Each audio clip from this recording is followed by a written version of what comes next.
Previously on Mortuary Motors. Well, I got my son RJ here with me. He's a little diesel freak. That's a flat tire if I've ever seen one. Rattling, close up. Oh, ho, ho, ho.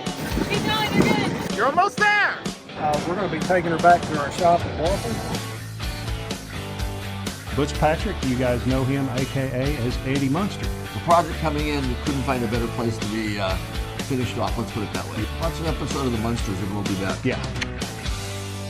So my concern is, off the top of my head, hey, this stuff probably is going to have to put into the bed of the truck. Right, yeah. We made it to Rolla, Missouri, and we are in Elrod's shop where he has Butch's Munster Coach project that we're going to be taking back to Morrilton and putting together. We're really excited about it. I mostly do TV and movie cars. You know, been working with Butch for a while, and we'd started this coach. Unfortunately, some things have happened in my life that I'm unable to finish it right now.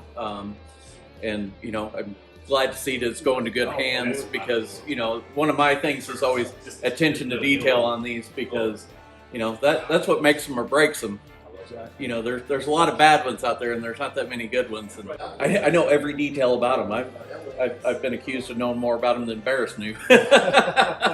So much of that stuff, it was only done for one car. So, you know, there's stuff that they got that's unavailable now. And, you know, they never thought about anybody recreating these cars 50 years later. 60 years later, yeah. Look at that Cobra oil pan. That's right. There's a good base here to be a really good car.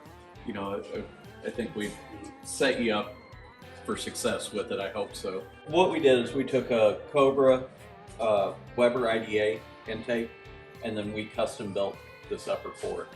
So, you know, the original coach has 10 carburetors on it. 10 carburetors per night. You know, so what we did was we built this where these outside ones are going to be dummies. And then what we were going to try to do first is we were going to try to run it off 4 and see if we had enough carburation. But we set it up where you can run 6 because obviously he's going to have it on the road a lot. So, you know, changes in altitude every time he's going to a different place. You know, I mean, so carbs are finicky, yes, especially when you're running multiple carbs. That many of them. Right. So we were going to try to run it with 4 and see if that worked, see if we had enough carburation, because this is a 347 stroker and it's pushing about 500 horsepower right now. And if you carb it right, we should get a little more out of it. Yeah. It's a Carter WA1 carburetor. They're really hard to find. I found a guy that had 30 of them. He said, "How many you want?" And I said, "I want them all." Yeah. Because, you know, we were going to be doing stuff with Butch in the future, and you're going to be doing stuff with Butch in the future. So this is the correct TV for the back.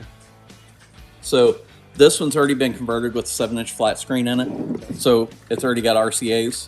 So you put a DVD player to it. All you got to do is build the wire frame that goes to it, and then have it. It'll be sitting in the back playing episodes of the Munsters. So this is the stereo that we were going to use in it. We were going to hide this head unit because it's a mechless, so it's only about that deep.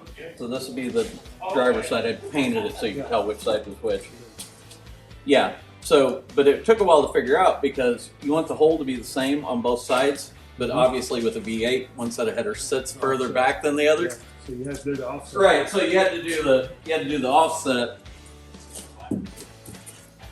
Because at first, when I first started doing those, I was like, oh, well, you know, I'll just make it, you know, I'll make the whole fit on both sides, you know, they'll be different from each side to the other. And then as I got to looking at pictures, they're not. Yeah. It's the exact same cut on both sides because otherwise it screws up your distance between your coffin handles and the hole. Makes sense. We had to figure out the mount to match the original. And it's actually a small block Chevrolet mount. I was noticing that. I thought that was small block. So it needs to be spaced out a little bit more to work right. We just kind of threw it on there for right now. And then this is the short water pump that's on it now. I have a long chrome and I have a stock chrome. When we did this chassis, we did it off of measurements of Joel McGee's coach, which his coach was a really good coach. It's probably one of the better ones out there. So before we started this project, we took measurements off his chassis and built the chassis, and then started building the car around that. These are the correct 1964-65 Shelby GT500 motor mounts. And I will tell you, they're really hard to come by. You can't just order them, like they have to be custom made, but they will make them. With a Huckster fender. Yeah, Huckster. What year? 1913, I believe it is. What took me 5 hours to figure out, there's no sense for you to spend 5 hours to figure it out when you can call me and I'm like, hey, this is what it is. We got that on video. Yeah. Because that's proof. He said, call me. Absolutely. So there's going to be days he's going to be like, oh my God, not him again. No. So, yeah. No, I'm really happy to help. I appreciate the opportunity to be able to finish and to be a part of the project, and the fact that you've done so much research and you have so much knowledge on it, just being able to contact you, because I'm just being, Scotty's beaming me into this project. Yeah. And I have not ever done anything quite like this to replicate an original bearing. So there's a piece that we cut out of this, so if you want to fill that, you can glass that back in. Depending on which transmission he wants to go with. So you do have 4-speed, the correct date-coded 4-speed for it. Or there's another C4 in there, and I don't know much about that C4. It may be good, it may not be, I don't know. Because that's what we mocked it up with C4. So we're going to put something on the test too. Yeah, we'll put a bunch in the test. We'll take what we can, and Whatever I can, when I come back to the molds. Yeah, we can get a lot in there. Because you're going to get one of the molds over here. Yeah, so the purple 66 Impala we have back here, that's Jason Momoa's Impala from Fast and Furious X, or Fast and Furious 10. Fast X, I guess they called it. It's a big block 4-speed car. Really pretty fun car to drive, yeah.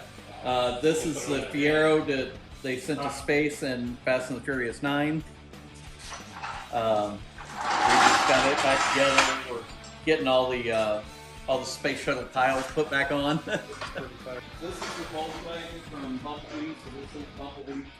This is the stunt car, and that is that's the Dodge Human Twister movie. Pretty awesome. Outside we have the original Teenage Mutant Ninja Turtle van.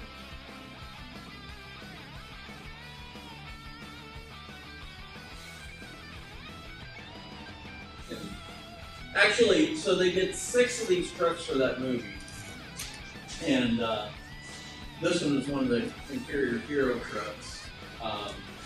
They did 6 of these trucks for this movie. One got completely destroyed.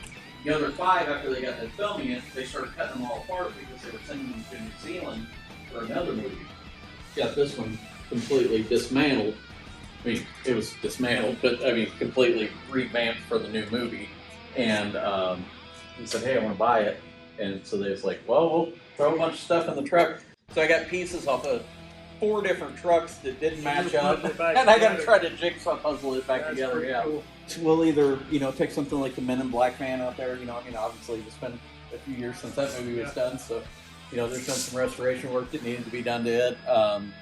And stuff gets lost and stolen off of the vehicles too. So like the giant cockroach, I don't have it here, but next time you come up, you'll see it. Yeah. We've got it done. Got to put that away. Somebody souvenir that thing out. So right. So we've got the giant cockroach for the top. Next week we're going to start building the UFO that goes in the back, and So where do these vehicles wind up when you're done putting them back to the? They go to museums. So we do a lot of work for the Celebrity Car Museum in Branson, Missouri. I don't know if you've ever been. I know exactly where it's at. But definitely recommend everybody go there, because if you're into movie cars, if you're into cars at all, really, but if you're into TV and movie cars, such a fun place. And Scott, they've got a really neat deal where when you go through, like, you're like, oh my gosh, it's the Twister's truck. I want to get my picture taken in the Twister's truck. You can get your picture taken in any vehicle in there. Yeah. So, it's really cool. They're the ones that has like the Jurassic Park Jeeps and Scooby-Doo vans and all that sitting outside. Isn't that Dick Clark Theater? Yeah, it's right under it. Well, it's not called the Dick Clark Theater anymore. It's the Pepsi something theater. I'm telling off on my age now. Right, it's right across from Dolly's Stampede. Yeah. I have the Zeppelin van for Men in Black. Yep. And you're restoring this to go to the museum as well? Yes, it'll go to the museum on the West Coast. So what do you obviously we've got the cockroach and the spaceship that we've got to. Right. you know, we got to fill the back all with all the exterminating stuff that was in it. We got to put the diamonds in the cab, you know, where he got mad and he scattered the diamonds everywhere. And again, details, you know. Do you have any sugar water? Yeah. So it's funny, we when we got this in, first thing we did was we unloaded it and drove it straight up to the truck stop and got some sugar water. Yeah. How many people there recognize? Like, whoa. You know, I think there was only like one guy, but yeah. Well, it looks like something you just typically see, but then it's like, wait a second, that's not right. Fascinating. Is the Teenage Mutant Ninja Turtle band from 2014? Yes. That had the external skeleton, everything. Yep. Y'all are going to restore it back. We're going to restore it back to the way it was in the movie because this is the only actual physical turtle band that was ever built for the movie. So after they got done filming, it's set in a junkyard in New York, Yeah, New York loves rust. and buddy, it really got it. Boy, it is bad. Yeah, That looks like our ambulance rescue that we've got going on. Yeah. but you know, it'll be worth the effort because it is the only real Ninja Turtle band. You know, this is going to be a mystery machine from Scooby-Doo. It's going to be a really radical mystery machine because it's a big block. Oh, yeah. He's going to need Scooby snacks after that ride. We need to get our butts busy and get loaded up and get back to Arkansas. Yay! Yay! That's what Butch has been waiting for.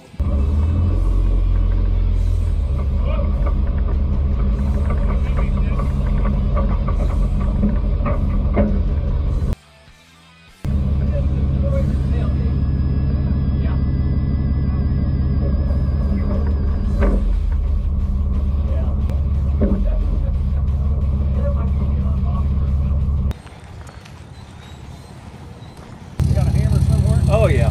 We can make it work. That's the bad thing about this. Yep. Yeah, because that's what got it.